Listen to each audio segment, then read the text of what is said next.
Let's, if you can, set the scene. We're 14th century. Chaucer is born around 1342, so we're mid 14th century. What does England look like? What does, I know it's a very broad question, what does the world look like? What does Chaucer's world look like at that point?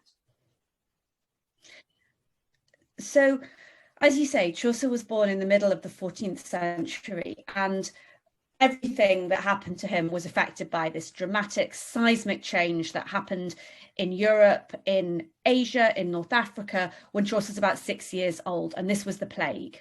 So, of course, this is very relevant for all of us thinking about global pandemics at the moment. But the global pandemic that hit in the late 1340s was quite different to COVID-19. The Black Death was a disease that killed maybe a third, maybe a half of the populations in the countries in which it raged.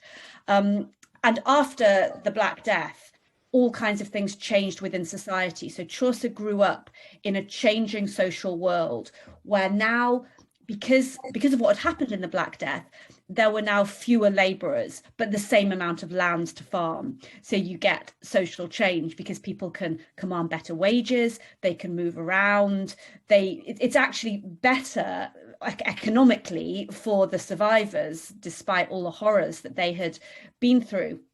More people start to move to towns, there are more opportunities for women. And you see the government trying to pass laws to for instance, to limit wages to pre-plague levels, to limit what kinds of clothes people can wear, to try to stop social climbing and social change.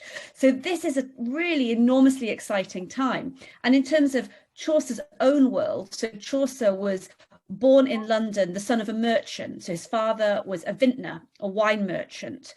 So he was brought up in a well-off, very comfortable home, but not an aristocratic home, not a noble home.